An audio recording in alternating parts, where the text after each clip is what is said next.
संग्राम और देवदास ने फौरन इस हुक्म की तामील की। फिर उस सालार के इशारे पर दो लश्करी आगे बढ़े। संग्राम और देवदास के हथियारों पर उन्होंने कब्जा कर लिया। इस मौके पर संग्राम ने बड़ी बेबसी से राह रोकने वालों के सालार को मुखातिब करके कहा, तुम लोग कौन हो? क्यों तुमने नाहक हमारे साथियों को मौत के घाट उतार दिया और हमसे हमारे हथियार लेकर हमें निहत्था करके तुम क्या चाहते हो? आखिर हमने क्या जुर्म किया है जिसकी बिना पर तुम हमसे ऐसा सलूक कर रहे हो? तुम हमें मकामी बाशिंदे भी नहीं लगते, परदेसी और अजनबी लग रहे हो।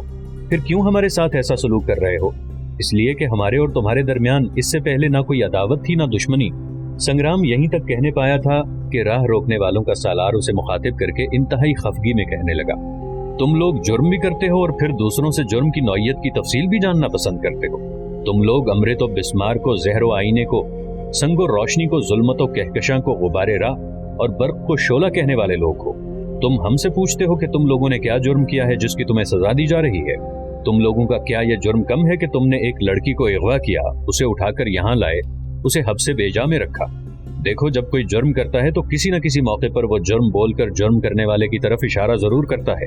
ये भी अपने दिल पर लिख रखो कि कातिल जब किसी को कत्ल करता है तो मकतूल का कोई ना कोई निशान कातिल की निशानदही जरूर कर देता है।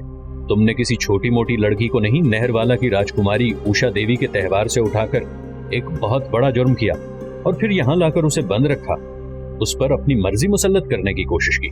यहाँ तक कहते कहते मुसलमानों के उस सालार को रुक जाना पड़ा, इसलिए कि उस बार उसे मुखातिब करते हुए देवदास कहने लगा, हमने ऐसा करके तुम्हारा क्या बिगाड़ा है? वो लड़की नहरवाला के राजा भीमदेव की बेटी है, जो तुम लोगों का बदतरीन दुश्मन है।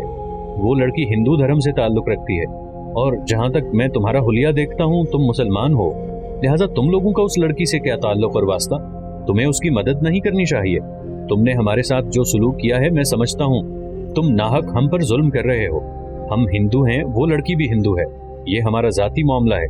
मेरे ख्याल में तुम लोगों को इसमें दखल अंदाजी नहीं देनी चाहिए। देवदास जब उस सालार को मुखातिब करने के बाद खामोश हुआ तब उसको जवाब देते हुए सालार बोल पड़ा, तुम गुमराह, जालिम और सितमगर किस्म के लोग हो। जालिमो, औरत किसी कौम, किसी दीन धर्म, किसी कबीले से ताल्लुक रखती हो वो काबिल इज्जत और काबिल एहतराम है।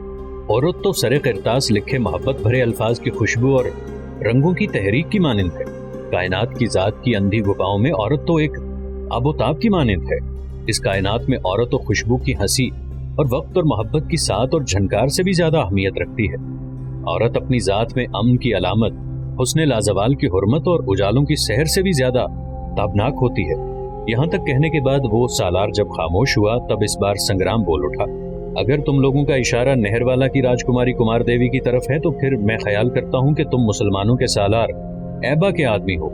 हमने उस लड़की पर कोई जुल्म और ज्यादती नहीं की। ये मेरे साथ मेरा मामूजाद है, नाम इसका देवदास है। ये उसे पसंद करता था। हम तस्लीम करते हैं कि उसे हमने उषा देवी के तहवार से लाकर यहाँ कैद किया था, लेकिन हम उसे गलत नजरिए के तहत नहीं लाए थे। ना ही आज तक हम में से किसी ने उसे गलत निगाह से देखा है। मेरा ये भाई अपने प्यार में जज्बों की हरारत, मोहब्बत की तमाज़त और कुर्बतों का लम्हा बनाना चाहता था, लेकिन उस लड़की ने इससे शादी करने की हामी भर दी, वादा भी किया। इसके बाद मौका मिलने पर भाग खड़ी हुई। संग्राम के खामोश होने पर वो सालार फिर बोल उठा, जालिमो, अगर उसने शादी का वादा कर लिया था तो ऐसा उसने वक्त टालने और अपनी जान बचाने की खातिर किया होगा। तुम लोगों ने उसकी नजर नजर में वीरानियां, एहसास में महरूमियां और जज्बात में स्याहियां भरकर उसे अपनाने की कोशिश की। वो बेबस और मजबूर हो गई। जिस वक्त उसे मौका मिला यहाँ से भाग खड़ी हुई। यहाँ तक कहने के बाद वो सालार रुका। फिर उन दोनों को मुखातिब करते हुए वो कह रहा था, अब हमें बातों में उलझाकर वक्त जाया करने की कोशिश ना करो और अपने घोड़ों पर बैठ जाओ ताकि यहाँ से कूच किया जाए। सालार के इन अल्फाज पर दोनों चौंक से पड़े, परेशानी के आलम में एक दूसरे की तरफ देखने लगे थे। फिर संग्राम ने पूछा, तुम हम दोनों को कहाँ लेकर जाओगे? इस पर वो सालार बोल उठा, हम तुम दोनों को यहाँ से अपने लश्कर में ले जाएंगे, वहाँ अपने सालार ऐबा के सामने पेश करेंगे। इसके बाद तुम्हें नहरवाला के राजा भीमदेव की तरफ भेजा जाएगा, इसलिए कि तुम उसके और उसकी बेटी के मुजरिम हो। सजा तुम्हें वही देगा। मेरे ख्याल में तुम्हारे पहुंचने तक राजकुमारी कुमार देवी भी वहां पहुंच जाएगी, लिहाजा उसकी मौजूदगी में नहरवाला का राजा भीमदेव तुम्हारे लिए सजा तजवीज करेगा। इन अल्फाज पर संग्राम और देवदास दोनों लरज कांप गए थे। दोनों ने एक दूसरे की तरफ देखा, फिर एक साथ दोनों ने हाथ जोड़ दिए और सालार की मिन्नत समाजत करते हुए देवदास कहने लगा, देखो, जो कुछ हमने किया है तुम्हारी निगाहों में ये गलती और जुर्म है, तो हम अपनी इस गलती और जुर्म की माफी मांगते हैं। आइंदा कोई भी ऐसी हरकत करने की कोशिश नहीं करेंगे। اور پھر یہ بھی تو سوچو کہ راجکماری کمار دیوی ہمارے یہاں سے بھاگ چکی ہے، ہو سکتا ہے وہ اپنے باپ کے پاس پہنچ چکی ہو۔ جب ایک باپ کو اس کی بیٹی مل گئی ہے تو پھر تم لوگوں کو ہمیں سزا دلوانے سے کیا حاصل ہوگا؟ اس پر وہ سالار پھر بول اٹھا، ہم تمہارے متعلق اپنی طرف سے کوئی فیصلہ نہیں کر سکتے، تم دونوں سے متعلق جو حکم ہمیں دیا گیا ہے ہم اس کے پابند ہیں اور اسی پر عمل کیا جائے گا۔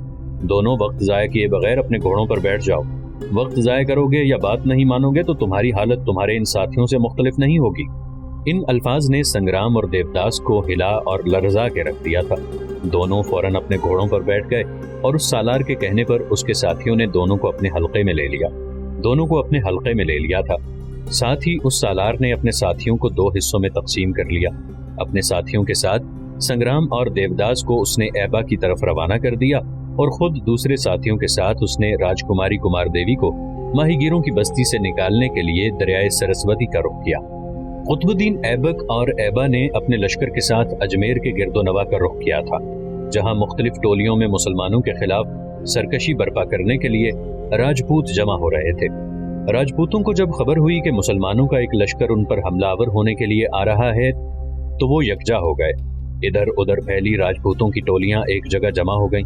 اجمیر کے نواح میں راجپوتوں اور مسلمانوں کے درمیان ایک بار پھر ہولناک جنگ ہوئی۔ اس جنگ میں قطب الدین ایبک اور ایبا نے پھر راجپوتوں کو بدترین شکست دی۔ اس شکست کے نتیجے میں راجپوت نہر والا کی طرف بھاگ گئے تھے، اس لیے کہ اب نہر والا کا راجہ ہی ایک طرح سے ان کی پناہ گاہ بنا ہوا تھا۔ قطب الدین ایبک اور ایبا کے ہاتھوں جب اجمیر کے نواح میں راجپوتوں کو بدترین شکست کا سامنا کرنا پڑا اور وہ نہر والا کی طرف بھاگے، تب قطب الدین ایبک اور ایبا بھی اپنے لشکر کے ساتھ ان کے تعاقب میں نہر والا کی طرف ہو لیے۔ دوسری طرف مسلمانوں کا سالار بہاؤالدین تغرل سلطان شہاب الدین غوری کے حکم کے مطابق گوالیار کی طرف بڑھا۔ گوالیار میں بھی کافی راجپوت جمع ہو گئے تھے۔ بہاؤالدین تغرل گوالیار پر حملہ آور ہوا۔ وہاں جو راجپوت جمع ہو گئے تھے انہوں نے تغرل کا ڈٹ کر مقابلہ کیا، لیکن ان کی بدقسمتی کے بہاؤالدین تغرل نے انہیں بدترین شکست دی اور فاتح کی حیثیت سے وہ گوالیار میں داخل ہوا۔ اس طرح گوالیار پر اس نے قبضہ کر لیا۔ دوسری طرف اجمیر کے نواح میں قطب الدین اور ایبا نے جب راجپوتوں کو شکست دی اور وہ نہر والا کی طرف روانہ ہوئے، تب اپنے کچھ مخبروں نے انہیں اطلاع دی کہ بہاؤالدین تغرل گوالیار پر حملہ آور ہو کر اور وہاں راجپوتوں کو شکست دے کر گوالیار پر قابض ہو چکا ہے۔ قطب الدین ایبک نے فی الفور تیز رفتار قاصد بہاؤالدین تغرل کی طرف روانہ کیے۔ اسے کہلا بھیجا کہ وہ اپنے لشکر کے ساتھ راجپوتوں کے پیچھے پیچھے نہر والا کا رخ کر رہے ہیں، لہٰذا ایبا اور اس کی غیر موجودگی میں وہ بدلتے حالات پر کڑی نظر رکھیں۔ اس کے بعد قطب الدین ایبک اور ایبا نے بڑی برق رفتاری سے نہر والا کی طرف پیش قدمی شروع کر دی۔ ایک روز رات کا کھانا کھانے کے بعد راجکماری کمار دیوی اور کرن کماری دونوں اپنے کمرے میں بیٹھی باہم گفتگو کر رہی تھیں، جبکہ دوسرے کمرے میں بھگوان داس اور راج سندری دونوں میاں بیوی بیٹھے کسی موضوع پر بات چیت کر رہے تھے کہ دروازے پر دستک ہوئی۔ اس بار کمار دیوی نے فوراً اٹھ کر توشک خانے کی طرف جانا چاہا، پر بھگوان داس اپنی جگہ سے اٹھا اور اسے مخاطب کر کے کہنے لگا، بیٹی بیٹھی رہو، میں دروازہ کھولے بغیر ہی پوچھتا ہوں کون ہے۔ ساتھ ہی بھگوان داس کمرے سے نکل کر سیدھا صحن میں گیا اور بلند آواز میں پوچھا، کون ہے؟ باہر سے ہلکی دھیمی سی آواز سنائی تھی، میں رام داس ہوں، دروازہ کھولو۔ یہ آواز سن کر کمار دیوی اور کرن کماری دونوں اپنے کمرے سے نکل کر اس کمرے میں آ گئیں جہاں تھوڑی دیر پہلے راج سندری اور بھگوان داس بیٹھے باتیں کر رہے تھے۔ بھگوان داس نے آگے بڑھ کر باہر کا دروازہ کھولا۔ دروازہ کھلتے ہی رام داس اندر داخل ہوا۔ بھگوان داس نے پھر دروازے کو اندر سے زنجیر لگا دی۔ دونوں اسی سامنے کے کمرے کی طرف گئے جہاں سے بھگوان داس اٹھ کر گیا تھا۔ رام داس اور بھگوان داس دونوں ایک ہی نشست پر بیٹھ گئے۔ اس موقع پر رام داس کے چہرے پر دور دور تک طمانینت اور سکون تھا۔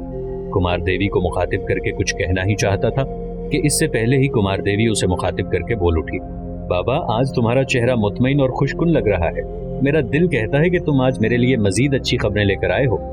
رام داس کھل کر مسکرایا، پھر کمار دیوی کو مخاطب کر کے کہنے لگا، بیٹا یہ وقت کی ستم ظریفی سمجھو یا ایک حادثاتی اتفاق کہ میں تمہارے لیے 2 ہی خبریں لے کر آیا ہوں، ایک خبر اچھی ہے ایک بری۔ اب تم یقیناً مجھ سے کہو گی کہ پہلے میں بری خبر کہوں بعد میں اچھی، لیکن میں ایسا نہیں کروں گا، پہلے اچھی خبر کہوں گا اس کے بعد بری۔ بیٹا اچھی خبر یہ ہے کہ پچھلی ملاقات میں نے تمہیں بتایا تھا کہ سنگرام اور دیوداس کو ایبا کے مسلح جوانوں کے آنے کی خبر ہو گئی تھی، لہٰذا وہ اس شاہراہ کی طرف بھاگے تھے جو ہانسی سے ریواڑی اور کلنجر کی طرف جاتی ہے۔ میرے خیال میں وہ کلنجر ہی کی طرف بھاگنا چاہتے تھے، لیکن ایبا کے آدمی ان کے پیچھے پیچھے تھے، لہٰذا انہوں نے دیوداس اور संग्राम दोनों के साथियों को जा लिया। उन्होंने देवदास और संग्राम के सारे आदमियों का खात्मा कर दिया और उनके कुछ मुसल्ला साथी तो देवदास और संग्राम को पकड़कर ऐबा की तरफ ले गए, जबकि बाकी मुसल्ला जवान मेरी तरफ आए थे। मैं उन्हें इसी हवेली में ठहरा कर आया हूँ जहाँ कभी तुम्हारा क़याम हुआ करता था। बेटा, वो तुम्हें लेने के लिए आए हैं, लिहाजा मैं चाहता हूँ कि तुम अभी मेरे साथ चलो। दरिया के उस पार वो बड़ी बेचैनी से मेरा और तुम्हारा इंतजार कर रहे हैं, इसलिए कि रामदास को यहाँ तक कहते कहते रुक जाना पड़ा, इसलिए कि बीच में कुमार देवी बोल उठी, बाबा, अगर वो मुझे लेने के लिए आए हैं तो क्या वो सुबह तक इंतजार नहीं करेंगे? क्या वो रात के वक्त ही मुझे यहाँ से लेकर रवाना हो जाएंगे? रामदास ने गौर से कुमार देवी की तरफ देखा, फिर कहने लगा, बेटा, वो ज्यादा देर नहीं रुकेंगे।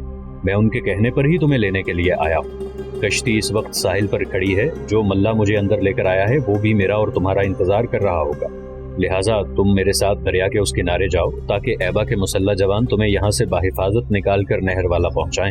रामदास जब खामोश हुआ तो किसी कदर खुशी का इजहार करते हुए कुमार देवी बोल उठी, अगर वो रात के वक्त ही मुझे यहाँ से लेकर कूच करना चाहते हैं तो मैं उनका साथ दूंगी। मैं तो ऐबा की जिंदगी भर ममनून और शुक्रगुजार रहूंगी कि उसने मुझे देवदास और संग्राम के जहन्नुम से निकालने के लिए अपने आदमी भेजे और इन दोनों अबाशों को उसके साथियों ने गिरफ्तार कर लिया है। ये भी मेरे लिए एक बहुत बड़ी और अच्छी खबर है। यहाँ तक कहने के बाद कुमार देवी रुकी, दम लिया, कुछ सोचा और दोबारा वो रामदास को मुखातिब करते हुए कहने लगी, बाबा, अच्छी खबर तो तुमने कह दी, बल्कि मैं समझती हूँ कि ये मेरे लिए बहुत ही अच्छी खबर है। मैं ऐबा के मुसल्ला जवानों के साथ यहाँ से निकलकर जब अपने माता पिता के पास जाऊंगी तो न जाने वो मेरे मुताल्लिक क्या सोचेंगे, कैसी कैसी उलझने, कैसे कैसे वसाविस उनके जहनों में, उनके दिलों को मुतासिर करेंगे। शायद मेरे मुताल्लिक वो ये सोचें कि अगवा होने के बाद मैं अपनी इस्मत और अपनी आबरू से महरूम हो चुकी हूँ, पर मुझे उम्मीद है मैं उन्हें अपनी पाकदामनी का यकीन दिलाने में कामयाब हो जाऊंगी। कुमार देवी जब खामोश हुई तो उसकी तसल्ली, उसकी तशफ़ी के लिए बड़े प्यारे अंदाज में रामदास उसे मुखातिब करके कहने लगा, बेटा, तुम्हें फिक्रमंद और परेशान होने की कोई ज़रूरत नहीं है, इसलिए कि ऐबा के जो जवान रामदास और संग्राम को अपने साथ ऐबा के पास ले गए हैं। बेटा, जब वो नहर वाला पहुंचोगी तो मेरा ख्याल है ऐबा देवदास और संग्राम को भी वहां भेज देगा और उनकी मौजूदगी में ही सारी बात तुम्हारे बाप के सामने खुलकर आ जाएगी, इसलिए कि ऐबा ने मुझे इशारा दिया था कि वो खुद संग्राम और देवदास के लिए कोई सजा तजवीज़ नहीं करेगा, उन दोनों को तुम्हारे पिता के पास भिजवा देगा। लिहाजा मैं समझता हूँ कि जिन वसवसों का तुम इजहार कर रही हो ऐसी कोई नौबत पेश नहीं आएगी। रामदास के खामोश हो जाने पर गहरी सोचों में डूबने के बाद कुमार देवी ने कुछ फैसला किया, फिर कहा, बाबा, क्या ऐसा मुमकिन नहीं कि यहाँ से निकलकर पहले मैं ऐबा के पास जाऊँ, उसके बाद नहर वाला का रुख करूँ? मैं एक इंतहाई अहम और नाजुक मौजू पर ऐबा से बात करना चाहती हूँ और उससे मिलकर ही मैं नहर वाला जाना चाहती हूँ। कुमार देवी के खामोश होने पर रामदास ने उसे मुखातिब किया, बेटा, तुम एक अच्छी खबर तो मुझसे सुन चुकी हो, तुम बुरी खबर को भूल गई हो। मेरे ख्याल में जब मैं तुमसे बुरी खबर कहूँगा तो तुमने जो नहर वाला जाने से पहले ऐबा के पास जाने की ख्वाहिश का इजहार किया है, तो इस खबर के दौरान मेरे ख्याल में तुम्हें तुम्हारी इस ख्वाहिश का खुद ब खुद ही जवाब मिल जाएगा। रामदास के इन अल्फाज पर कुमार देवी चौंकी, फिर बड़े गौर से उसकी तरफ देखते हुए वो कह रही थी, अच्छा, अगर ये बात है तो दूसरी खबर जिसे तुम बुरी कह रहे हो वो कहो क्या है, ताकि मैं भी जानूं कि हालात मेरे खिलाफ कैसी करवट ले रहे हैं। कुमार देवी जब खामोश हुई तब रामदास ने कहना शुरू किया, बेटा, जो कुछ मैं कहने लगा हूँ वो तुम्हारे लिए वाकई दुख और अफसोस का बायस होगा, लेकिन जो कुछ मैंने सुना है वही तुमसे कहूँगा। जैसा कि मैं पहले बता चुका हूँ, एक बार तुम्हारे पिताजी को मुसलमानों के हाथों इससे पहले शिकस्त हो चुकी है। इस वक्त तुम यहीं थी। अब जो नई खबर आई है वो ये कि मुसलमानों का एक लश्कर फिर नहर वाला पर हमलावर होने के लिए पेशकदमी कर रहा है, इसलिए कि मुसलमानों के बकौल तुम्हारे पिताजी से एक नहीं कई मौके पर गलतियाँ हुई। पहली गलती वो ये शुमार करते हैं कि नहर वाला के राजा ने तराइन की दोनों जंगों में हिंदुस्तान के दूसरे राजाओं का साथ दिया। वो ये भी कहते हैं कि जब मुसलमानों ने नहर वाला के राजा यानी तुम्हारे पिताजी को शिकस्त देकर अपनी पहली पसपाई का इंतकाम लिया तो राजा को अमन और सुलह के साथ रहना चाहिए था, लेकिन मुसलमानों का कहना है कि तुम्हारे पिताजी ने मुसलमानों से इंतकाम लेने की ठान ली थी, लिहाजा उसने उस वक्त अपना एक लश्कर मुसलमानों के खिलाफ लड़ने के लिए भिजवाया जिस वक्त राजपूत बयाना के मुकाम पर मुसलमानों से टकराने का आज़म किए हुए थे। बयाना में शिकस्त के बाद राजपूत जब अजमेर की तरफ भागे तो उसमें नहर वाला के भी लश्करी थे। अजमेर के नवा में कुतुबुद्दीन ऐबक और ऐबा ने जब उन्हें शिकस्त दी तो शिकस्त खुर्दा सारे राजपूतों के अलावा वो लश्करी जिन्हें तुम्हारे पिताजी ने मुसलमानों के खिलाफ लड़ने के लिए रवाना किया था वो नहर वाला की तरफ भागे हैं और अब कुतुबुद्दीन ऐबक और ऐबा दोनों अपने लश्कर के साथ उन्हीं शिकस्त खुर्दा राजपूतों का ताक़ुब करते हुए नहर वाला का रुख कर रहे हैं। यहाँ तक कहने के बाद रामदास रुका پھر اپنی بات کو آگے بڑھاتے ہوئے وہ کہہ رہا تھا، بیٹا مسلمانوں کا یوں اپنے لشکر کے ساتھ نہر والا کی طرف جانا اب کسی نتیجے کے بغیر نہیں رہے گا، چونکہ تمہارے پتا جی نے بہت سے مواقع پر مسلمانوں کے خلاف کارروائیاں کی ہیں، لہٰذا میرا اپنا اندازہ ہے مسلمان اس بار پھر نہر والا پر حملہ آور ہوں گے اور نہر والا پر قبضہ کر کے رہیں گے، اس لیے کہ پہلی بار جب مسلمان تمہارے پتا جی سے ٹکرائے تھے تو تمہارے پتا اپنے لشکر کے ساتھ شہر میں محصور ہو گئے تھے، اس وقت بھی جوابی کارروائی کرتے ہوئے مسلمان شہر پر قبضہ کر سکتے تھے، لیکن ان کی غیر موجودگی میں چونکہ حالات خراب ہو گئے تھے لہٰذا نہر والا کا محاصرہ کرنے کی بجائے قطب الدین ایبک اور ایبا لشکر کو لے کر بیانہ کی طرف چلے گئے تھے۔